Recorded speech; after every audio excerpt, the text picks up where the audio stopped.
எனக்கு வேறு எங்கும் கிளைகள் கிடையாது என்ற படத்தில் நடித்து வருகிறார் காமெடி அரசர் கவுண்டமணி. ஒரு காலத்தில் தமிழ் சினிமாவில் கொடிகட்டி பறந்த நடிகர் கவுண்டமணி.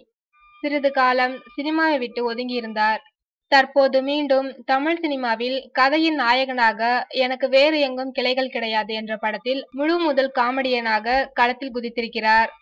இன்று வரை தமிழ் சினிமாவின் பல எவர்கிரீன் வசனங்களுக்கு சொந்தக்காரரான கவுண்டரின் இந்த படத்தை இயக்குனர் சுசீந்திரனிடம் உதவியாளராக இருந்த பாலமுருகன் இயக்குகிறார்.